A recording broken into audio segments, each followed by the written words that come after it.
Bom, dando prosseguimento às nossas aulas de HTML, lá no início, nas primeiras aulas, o professor disse que o HTML é uma linguagem de formatação, de marcação de hipertexto, né? Ou seja, o que significa isso? Você tem um comando, uma tag, né, de início, você aplica um determinado trecho do teu programa, seguida de uma tag de fechamento, e aquele efeito desejado é aplicado nesse texto selecionado. Então aqui nós temos um quadro, né, de algumas tags importantes de formatação de textos existentes no HTML. Bom, a primeira tag é a tag strong. Sempre quando eu falar é strong barra strong, né? Tudo que for colocado entre strong barra strong, né, vão ser colocados em negrito. Tudo que eu colocar, né, em seguida entre code e barra code, né, entre code e barra code, significa que fica parecendo com um código fonte, tipo daqueles que a gente usa no NetBeans lá em LTP, linguagem técnica de programação, o texto fica numa fonte chamada de Courier. Cite barra cite, ele indica que o texto contido entre o trecho cite barra cite é uma citação, é a frase de alguém que ficou famosa, né? O B e o barra B exibe o texto contido entre elas em negrito. É uma tag de estilo físico, ao contrário das três tags anteriores, que altera o verdadeiro estilo da apresentação do texto. O que quer dizer isso, né? A tag B era a tag usada em HTML4 para deixar um texto em negrito. Com o advento do HTML5, né, a tag strong e barra strong vai substituir essa tag B e barra B, tudo bem? Porque essa tag B e barra B ela não é uma tag que ela vai ser descontinuada a partir do HTML5. A tag I e barra I em seguida, né, o I vem de itálico, né? Exibe o texto contido entre essas palavras em itálico. O que é itálico? É um efeito tremido, né? Também é uma tag de estilo físico, tal como a tag B. TT é uma fonte de máquina de escrever, né? Ele simula o que está entre TT e barra TT, é colocado como uma fonte de máquina de escrever monoespaçada. Se eu quiser sublinhar um texto, eu coloco entre U e barra U. Tá? Se eu quiser dar um tamanho maior ao texto, né, que eu estou escrevendo na minha página, eu coloco entre um big e um barra big. Se eu quiser um texto de tamanho menor que o padrão, né, que a gente está escrevendo no nosso navegador, a gente vai usar a tag small e barra small. A tag S e a tag barra S faz com que o texto fique tracejado. A tag sub e barra sub em subscrito, ou seja, a palavra H2O, né, a fórmula da água, né, o 2 está em subscrito, ele está menor e está embaixo. Agora, se você quiser escrever em sobrescrito, que é o contrário, por exemplo, x ao quadrado, né, o 2 está em sobrescrito. Você vai usar a tag sup e barra sup. Uma observação importante é que a gente pode alinhar, a gente pode usar mais de uma formatação de texto em um mesmo texto. Por exemplo, se eu quiser colocar o texto em negrito, em itálico, e entre eles escrever no navegador que estudar no Exerge é mal barato, basta colocar um B e um I, né? Ou seja, o B vem do negrito e o I vem de itálico. Mas uma boa prática de programação, que vocês têm que prestar bastante atenção, é a seguinte: a última que eu coloco, a última, que nesse caso é o comando I, é o primeiro que vai ser a tag de fechamento. Tá certo? Então você vai colocando a medida em ordem decrescente, né, daquelas tags todas que você colocou, você vai fechando elas, as mesmas, em ordem crescente. Professor, eu fiz sem observar isso e deu certo. Vai dar certo. Mas o ideal é que você observe essa regra. A última tag a ser aberta é a primeira a ser fechada, a penúltima a ser aberta é a segunda a ser fechada e assim por diante. Tudo bem? Então aqui a gente vai dar um exemplo de formatação, né? Por exemplo aqui, né? Estou pedindo para você codificar os vários tipos de texto. Aqui eu estou usando a tag strong / strong e escrevendo a palavra estudar no Exerge é mal barato. Aqui eu estou usando a tag code / code e estou escrevendo aqui um comando em Java. Usando a tag b e /b, estudar no Exerge é mal barato, entre esse texto está entre a tag b e /b.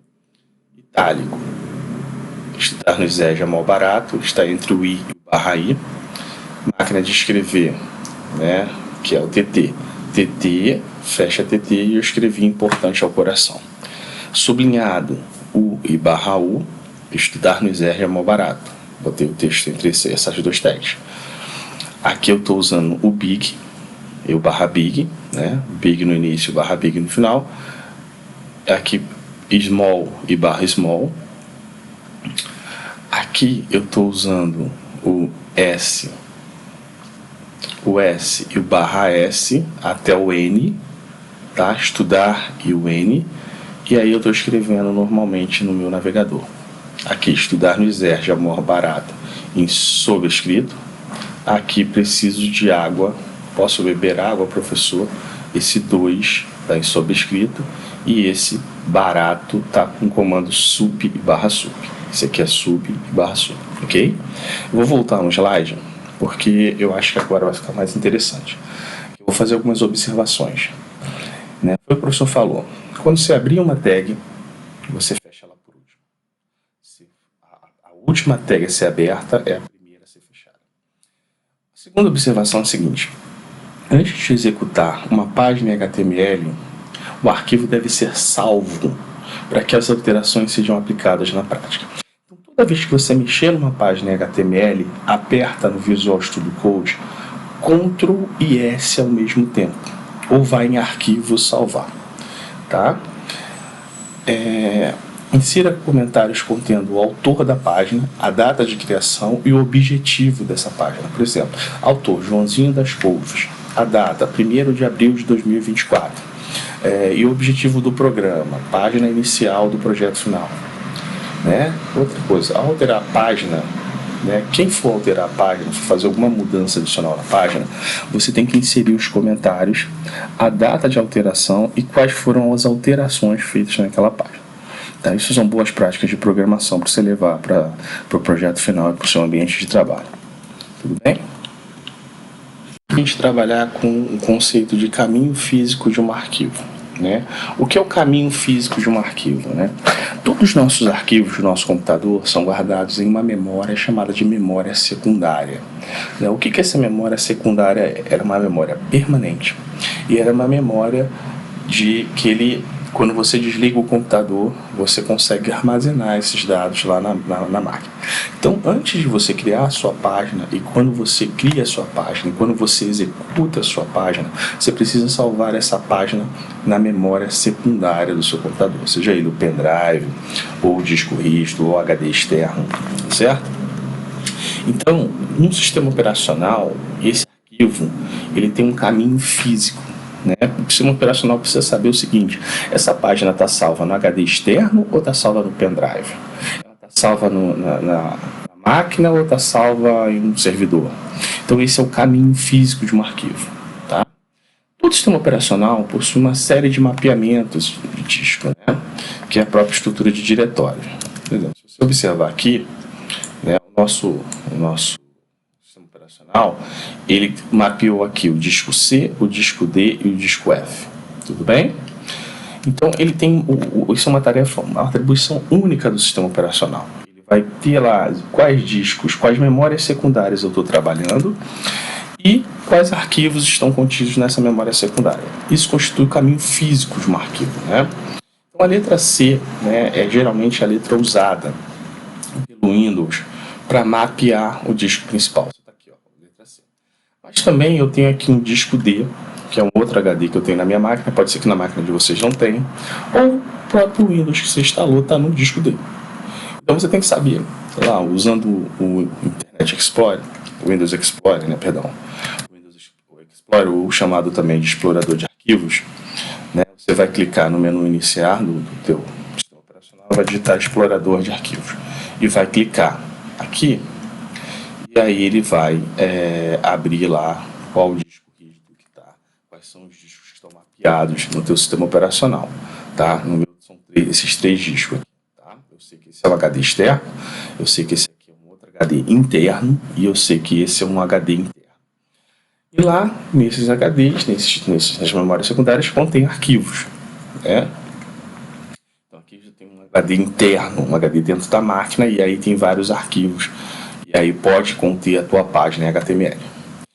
Bom, além disso, eu posso ter diretórios e pastas. Então, cada memória secundária eu posso organizar com diretórios e pastas. Por exemplo, aqui, né, eu tenho aqui uma pasta chamada gravações da web. Isso é uma pasta. Todas as gravações que o professor está fazendo para colocar, para disponibilizar para os senhores, eu estou colocando nessa pasta. Aqui é um curso de português que o professor está fazendo, aqui é um outro curso de português, aqui é uma pasta só de downloads. As pastas são iguais às pastas, a gavetas, onde você coloca arquivos, de tal forma que você organiza os seus arquivos de uma maneira mais lógica.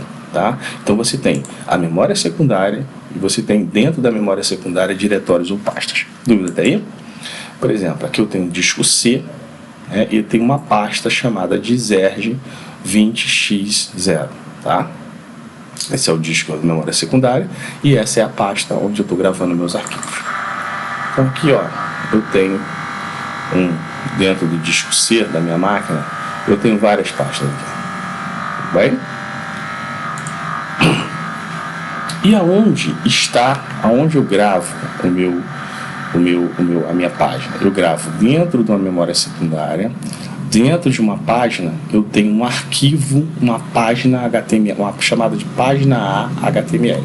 Mais uma vez eu ressalto para os senhores: nome de página não deve ter acento, cedilhas, espaço, traço, nada, só letras e números, tá? E também o arquivo, né, todo o arquivo, toda a página em HTML possui uma extensão .html, tudo bem?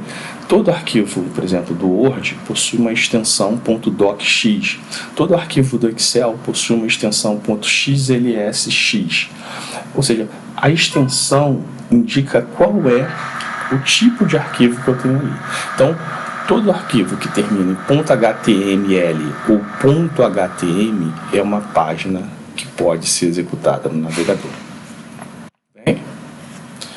Então a gente vai observar que aqui essa página A ela está fisicamente na pasta Exerge 2020x0, que por sua vez está na memória secundária no disco C. Tudo bem?